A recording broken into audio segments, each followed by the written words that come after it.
अस्सलाम वालेकुम वरहमतुल्लाहि वबरकातुहू। मुझे उम्मीद है आप सब दोस्त खैर से हैं। अल्हम्दुलिल्लाह आपकी दुआओं से मैं भी खैर से हूँ। आज मैं फिर से आपके लिए नई रिएक्ट वीडियो लेके आया हूँ। आज की वीडियो काफ़ी इंपॉर्टेंट है। आज की वीडियो में हम जानेंगे हज़रत खालिद बिन वलीद और एक चुड़ैल का वाक़या। इस पर हम रिएक्ट देने वाले हैं। अगर आप हमारे चैनल पर पहली बार आए तो हमारे चैनल को सब्सक्राइब कर देना, ताकि फ्यूचर में जो भी वीडियो मैं अपलोड करूँ आपको सबसे पहले मिले। और हमारे फेसबुक पेज को भी फॉलो करना, इस पर भी मैं वीडियो अपलोड करता रहता हूँ। उर्दू कवर के मुअज़्ज़िज़ दोस्तों, मैं हूं माजिद मलिक और आप तमाम देखने और सुनने वालों को अस्सलाम वालेकुम। नाज़रीन ग्रामी, अरबों के मुतल्लिक ये बात तो आप सभी जानते हैं कि कबल अज़ इस्लाम ज़माने जाहिलियत में अरब बुतों को अपना खुदा समझते थे और इनकी पूजा करते थे। उस वक्त इनके 3 बड़े बुत थे जिनको वो देवताओं का सरदार मानते थे। उनमें 3 बड़ी देवियां थीं जिनके नाम लात, मनात और इज़्ज़ा थे। इन तीनों में से आज हम आपको इज़्ज़ा नामी देवी के मुतल्लिक मालूमात फराहम करेंगे। इज़्ज़ा सरदार देवियों में से एक थी। मक्का और ताइफ के दरमियानी रास्ते में वादी नखला है और वादी नखला में ही इज़्ज़ा का मंदिर था। नाज़रीन ग्रामी, वादी नखला वही जगह है जहां हजूर पाक सल्लल्लाहु अलैहि वसल्लम की मुलाकात जिन्नों के एक गिरोह से हुई थी और उन्होंने आप सल्लल्लाहु अलैहि वसल्लम की दावत पर इस्लाम कबूल किया था। कुरैश और दूसरे कबाइल वादी नखला में मजहबी रसूमात पूरी करने के लिए आते थे। इसी इज़्ज़ा देवी के मंदिर में तमाम लोग इज़्ज़ा देवी के लिए जानवरों की कुर्बानी भी करते थे और इस मंदिर में चढ़ावे भी चढ़ाते थे। बाकी तमाम बुतों की निस्बत इज़्ज़ा की बहुत ज्यादा इज्जत और तकरीम की जाती थी। अगरचे उस जमाने में बुतों के मंदिर अरब में दूर दराज मकामात पर वाक़े थे, लेकिन इन मंदिरों के बड़े बुतों के नाम वाले बुत खाना काबा में भी रखे गए थे। रिवायात से पता चलता है कि इज़्ज़ा देवी एक शैतान औरत थी और इसकी रिहाइश वादी नखला में पाए जाने वाले एक 3 झाऊ के दरख्त पर थी। इसके अंदर चूंकि शैतानी ताकतें मौजूद थीं, तो इन्हीं के बल पर वो इज़्ज़ा देवी के बुत से आवाजें निकालती थी, जिनको अरब कबाइल सुनकर इसके अंदर की कुव्वतों पर एतकाद रखते थे और इस देवी की ताजीम बजा लाते थे।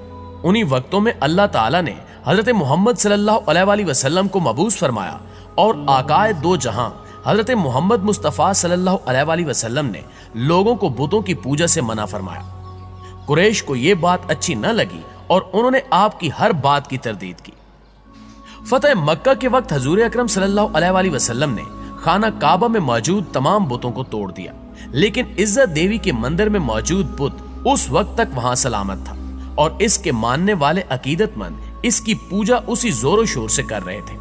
चुनांचे इज़्ज़ा देवी के बुत को तोड़ने के लिए हजरत मोहम्मद सल्लल्लाहु अलैहि वसल्लम ने हजरत खालिद बिन वलीद रजी अल्लाह ताला अन्हो को, जिनको सैफुल्लाह का खिताब दिया जाता है, मुंतखब किया। हजरत खालिद बिन वलीद रजी अल्लाह ताला अन्हो 30 घुड़सवारों के हमरा वादी नखला की तरफ रवाना हुए। हजरत खालिद बिन वलीद रजी अल्लाह ताला अन्हो इस्लाम के सबसे बड़े सिपह सालार की हैसियत से भी मशहूर है। नाज़रीन ग्रामी, हजरत खालिद बिन वलीद रजी अल्लाह ताला अन्हो ने 125 जंगों में हिस्सा लिया और किसी एक जंग में भी शिकस्त नहीं खाई। ये हजरत खालिद बिन वलीद रजी अल्लाह ताला अन्हो ही थे जिन्होंने कैसरो किसरा जैसी बड़ी सल्तनतों को तबाह करके मदीना जैसी छोटी रियासत को आलमी रियासत का दर्जा दिया। हजरत खालिद बिन वलीद रजी अल्लाह ताला अन्हो की बहादुरी और कायदाना सलाहियतों की वजह से इन्हें ना सिर्फ इस्लामी तारीख में एक बुलंद मुकाम हासिल है, बल्कि आप रजी अल्लाह ताला अन्हो को आलमी तारीख में भी सफ़े अव्वल के सिपह सालारों में शुमार किया जाता है। हजरत मोहम्मद सल्लल्लाहु अलैहि वसल्लम ने जंगे मोता में हजरत खालिद बिन वलीद रजी अल्लाह ताला अन्हो की बेमिसाल बहादुरी के जौहर देखे तो आप सल्लल्लाहु अलैहि वसल्लम ने हजरत खालिद बिन वलीद रजी अल्लाह ताला अन्हो को सैफुल्लाह का खिताब दिया, यानी हजरत खालिद बिन वलीद रजी अल्लाह ताला अन्हो अल्लाह की तलवार के नाम से मकबूल हुए। दोस्तों, अब की बार हजरत खालिद बिन वलीद रजी अल्लाह ताला अन्हो का मुकाबला कैसरो किसरा की अजीम फौजों से नहीं था और न ही इस दफा आप रजी अल्लाह ताला अन्हो के मद्दे मुकाबिल कुरैश या अरब के दूसरे कबाइल के जरी जवान थे, बल्कि इस बार हजरत खालिद बिन वलीद रजी अल्लाह ताला अन्हो जिस कुव्वत से बरसरे पैकार होने जा रहे थे, उस शैतानी कुव्वत की हकीकत सिर्फ अल्लाह अज़्ज़ व जल या उसके हबीब हजरत मोहम्मद सल्लल्लाहु अलैहि वसल्लम ही जानते थे। फतह मक्का से कुछ रोज बाद 25 रमजान को हजरत मोहम्मद मुस्तफ़ा सल्लल्लाहु अलैहि वसल्लम ने हजरत खालिद बिन वलीद रजी अल्लाह ताला अन्हो से फरमाया कि वो वादी नखला की तरफ जाएं और उसके अंदर मौजूद 3 झाऊ वाले दरख्त का रुख करें। जब वो 3 झाऊ वाले दरख्त पा लें तो उनमें से पहले 3 झाऊ वाले दरख्त को काट दें। दोस्तों, झाऊ से मुराद ऐसा दरख्त है जो खुद रूह होता है اس کو انگلش میں ٹیمرس کہتے ہیں۔ یہ کسی بھی جگہ بنا آبیاری کے خود بخود اگنے لگتا ہے۔ تو حضرت خالد بن ولید رضی اللہ تعالی عنہ نے آقائے دو جہاں صلی اللہ علیہ وآلہ وسلم کے حکم کے مطابق وادی نخلہ کی طرف رکھتے سفر باندھا اور وہاں 3 جھاؤ والے درختوں کو تلاش کر کے ان میں سے پہلے 3 جھاؤ والے درخت کو کاٹ ڈالا۔ جب حضرت خالد بن ولید رضی اللہ تعالی عنہ اس عمل کو انجام دینے کے بعد واپس آقائے دو جہاں صلی اللہ علیہ وآلہ وسلم کی خدمت اقدس میں تشریف لائے تو آپ صلی اللہ علیہ وآلہ وسلم نے پوچھا، جب تو نے اس درخت کو کاٹا تو کیا تمہیں کچھ دکھائی دیا تھا یا کوئی ایسی بات ہوئی تھی جو تمہیں غیر معمولی محسوس ہوئی؟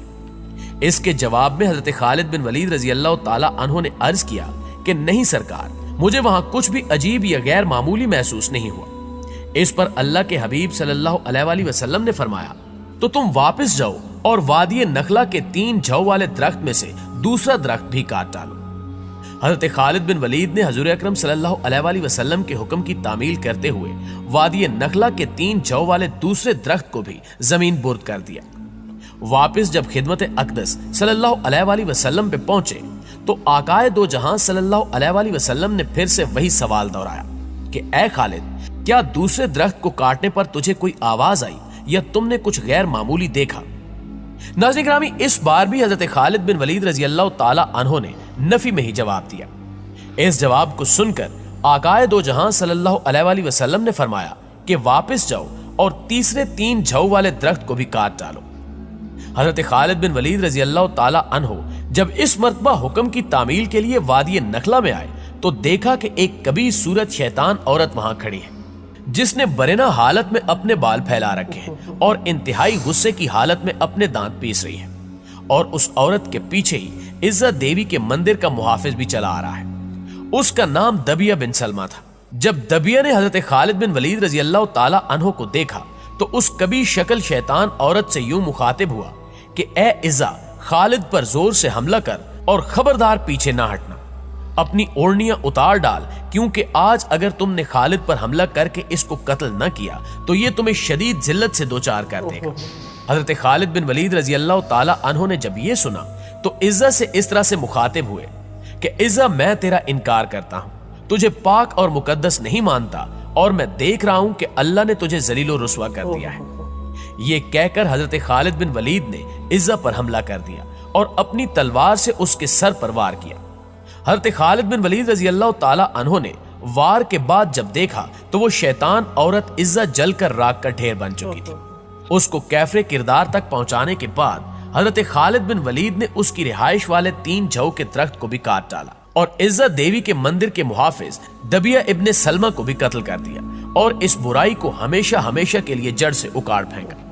اس کے بعد جب حضرت خالد بن ولید رضی اللہ تعالی عنہ آقائے دو جہاں کی خدمت میں حاضر ہوئے اور یہ سارا واقعہ آپ صلی اللہ علیہ وآلہ وسلم کے سامنے بیان کیا تو آپ صلی اللہ علیہ وآلہ وسلم نے اس واقعے کو سننے کے بعد فرمایا کہ اے خالد، یہ عزا تھی، اب آئندہ عربوں میں عزا نہ ہوگی اور نہ ہی عزا کی عبادت کی جائے گی۔ ناظرین گرامی، وہ دن تھا اور آج کا دن ہے۔ اس وقت سے لے کر آج تک عربوں میں سب سے زیادہ لائق تعظیم سمجھی جانے والی عزا کا کوئی نام لیوا بھی باقی نہیں ہے۔ ویسے تو اس واقعے کا ذکر اسلامی تاریخ کی بہت سی کتب میں درج ہے، لیکن ہم نے یہ واقعہ آپ تک پہنچانے کے لیے تاریخی کتاب بلوغ الادب کی جلد سوم کا سہارا لیا ہے۔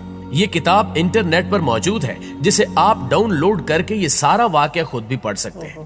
جی تو معزز دوستو، یہ تھی ہماری آج کی ویڈیو کیسی لگی کمنٹ کر کے ہمیں ضرور بتائیے گا۔ مجھے امید ہے آپ نے یہ ویڈیو مکمل دیکھ ہی لی ہوگی۔ اگر آپ کو یہ ویڈیو اچھی لگی تو کامنٹ میں ضرور بتائیں تاکہ دین کے حوالے سے میں آپ کے لیے اچھی سے اچھی ویڈیو لے کے آؤں۔ آپ اپنا خیال رکھیں، اپنے گھر والوں کا خیال رکھیں۔ اللہ حافظ۔